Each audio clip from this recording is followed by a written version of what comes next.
Hey, what's going on YouTube? So today I'm going to showcase a 1-bar Oakensoul build for a bow stamina Nightblade. This build is capable of pulling over 83k on the parse dummy. I will be using mythics and trial gear, so this is not a super beginner friendly build, but rather more for endgame players who prefer 1-bar builds. With update 35, Oakensoul got changed, but the good thing is it's still very viable. With that being said, here's the build. So starting off in the character sheet, I have 64 points in a stamina, and I'm running the Thief Mundus. For the race, we're a Dark Elf. I think Dark Elves have some of the best passives in terms of stamina DPS. For the food, we're going to be running our TM Takeaway Broth for any content where we do need the health. A cheaper and almost just as good alternative would be Dubious Cameron Throne. And lastly, if you're parsing or just flat out need more sustain, you can opt to run Lavafoot Soup and Salt Rice. For the potions, because we're running Oakensoul and it gives us access to Major Brutality and Major Savagery, two very important buffs for stamina DPS, we can just opt to run Essence of Stamina. This way we get our stamina back and we have access to Major Endurance,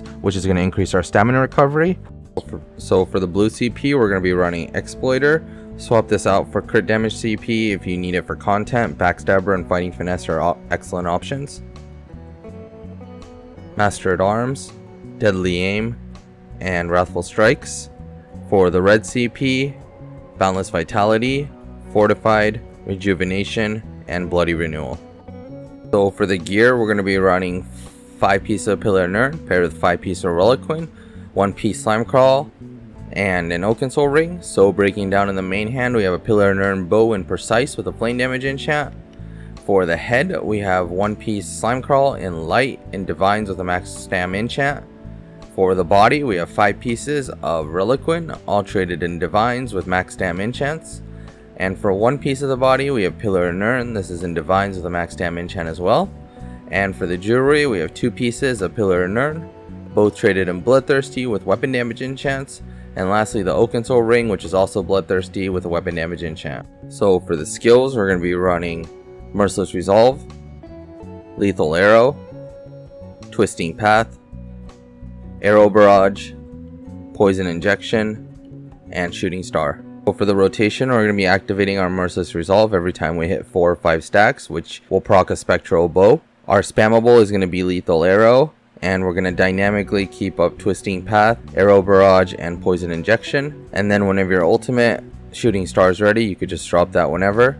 So you can play fully at range. Just keep in mind that Twisting Path is shorter than all of your other skills, which is only 15 meters, so be mindful of that and you should be good to go. So closing thoughts, first up, the reason why we're not running Encap, which is probably Nightblade's strongest ultimate, is because of the fact that I didn't want to go into melee range, especially now that Oakensoul gives minor force. We don't run traps, so there's no need to go to melee range ever. If you want to squeeze out a bit more DPS, running something like Killer's Blade as an execute will probably achieve that. So for gear alternatives, instead of going Reliquin, you can opt to go Coral Riptide. You will have to manage your stamina though. For replacements for Pillar and Nern, you have a couple different options. Advancing Yokeda is a good option, Whirl of Depths, Mantle of Sororia, and Order's Wrath. And if you want a super budget build, then you can just go Order's Wrath with Hunting's Rage and you should be good to go. And I think that wraps it up. Thanks for watching the video. If you have any questions or comments, feel free to leave them in the comment section down below, or better yet, come join our Discord. My website is now available and open to the public. I will try my best to update it for every build I make. Furthermore, I'd like to get into content creation full time, so I've started a channel membership for those who would like to support me. One added perk is that members will get build request priority. Both of the links will be in the description. And lastly, if you feel like the build has helped you in any way, please consider subbing and liking the video. Once again, thank you again, and attached is a parse. See you in the next one.